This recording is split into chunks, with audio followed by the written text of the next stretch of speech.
एक गरीब भक्त जिनको की माँ के पास जाना था, लेकिन उनके पास इतना भी पैसा नहीं है कि वो माँ के पास माँ के दर्शन के लिए जा सके। वो रो रो के बच्चा, वो गरीब भक्त माँ से विनती कर रहा है, माँ मैं आपके पास नहीं जा सकता, क्या तू मेरे पास नहीं आ सकती?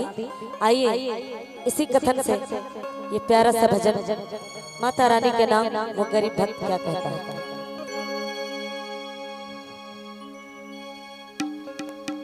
झन झना झिंगुर बोले सुते सारा गवा, ठीक जब होला आधी रात हो,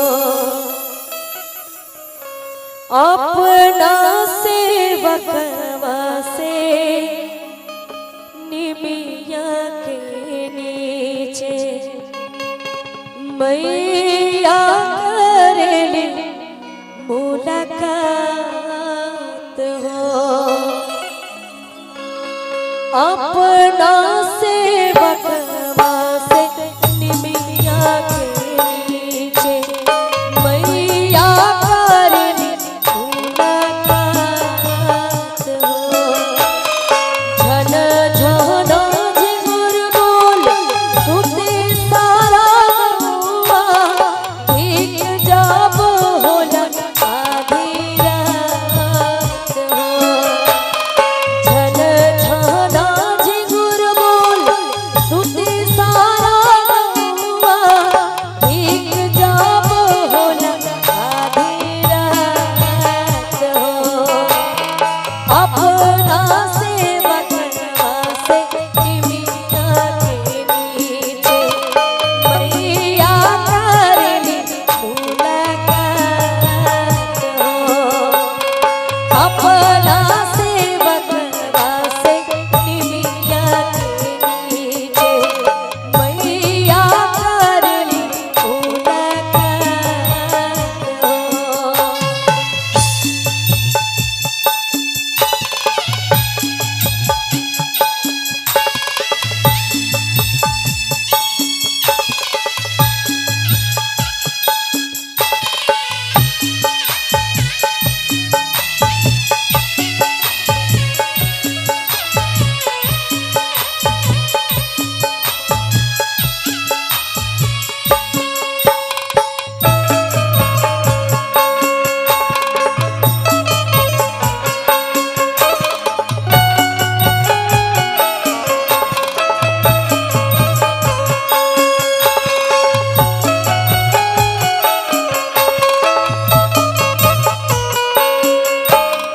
जवन सेवक कैले बा मैया के सीधी, ओकरे पे हो गेली साक्षात हो। जवन सेवक कैले बा मैया के सीधी, ओकरे पे हो गेली साक्षात हो, अपना सेवकवा से कहीं रहे मिली है कठिन बड़ा मुलाकात हो, सबका से माई नहीं रहे बाटे मिली है कठिन बड़ा मुलाकात हो।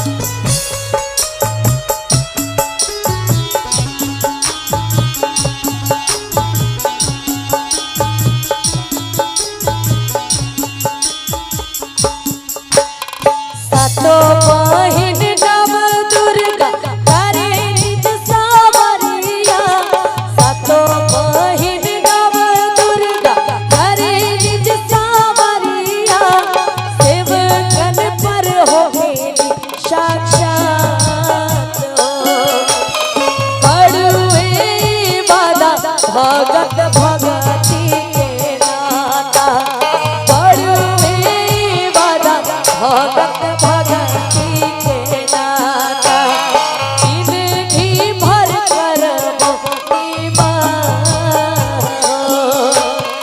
बड़ुए वादा भगत भगती के नाता जिंदगी भर करबो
मैया करेली मुलाकात हो अपना सेवकवा से निमिया के नीचे मैया करेली मुलाकात हो। बोली सच्चे दरबार की।